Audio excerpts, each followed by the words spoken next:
Metabolic ডিজিজের জন্য বা ডিসফাংশনের জন্য লিভারের মধ্যে চর্বি জমার একটা পদ্ধতি। ওই ইনসুলিন যখন রক্তে বেড়ে যায় তখন গ্লুকোজগুলো যেহেতু কোষের মধ্যে ঢুকতে পারছে না ইনসুলিন রেজিস্ট্যান্সের জন্য, ওইগুলো ফ্যাটি অ্যাসিডে জমা হয়ে লিভারের মধ্যে জমছে।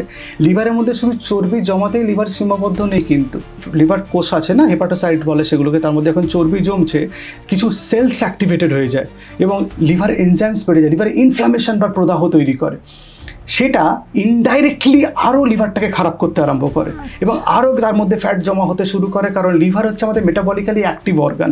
যদি লিভার খারাপ হতে থাকে তাহলে ইনসুলিন রেজিস্ট্যান্স আরও বহুগুণে বেড়ে যায়। ফলে আপনার অল্প একটু ফ্যাটি লিভার তৈরি হলো, সেটা ওখানে থেমে থাকবে না, ওই অল্প ফ্যাটি লিভারটা আরও বড় ফ্যাটি লিভারে রূপান্তরিত হওয়ার চেষ্টা করবে। এটা বডির নিজস্ব একটা ফাংশন, কারণ আমাদের বডিতে দুটো খুব ইম্পর্টেন্ট মেটাবলিক্যালি অ্যাক্টিভ অর্গান আছে, একটা লিভার, একটা মাসেলস, আমাদের পেশি। তো লিভারে যখন ফ্যাট জমতে আরম্ভ করে তখন লিভার আরো বেশি বেশি খারাপ হতে শুরু করে, আরো বেশি বেশি ফ্যাট লিভারের মধ্যে জমতে আরম্ভ করে। সম্পূর্ণ ভিডিওটি দেখতে ভিজিট করুন আমাদের ইউটিউব পেজ দ্য ওয়ার্ল্ড আরোগ্য।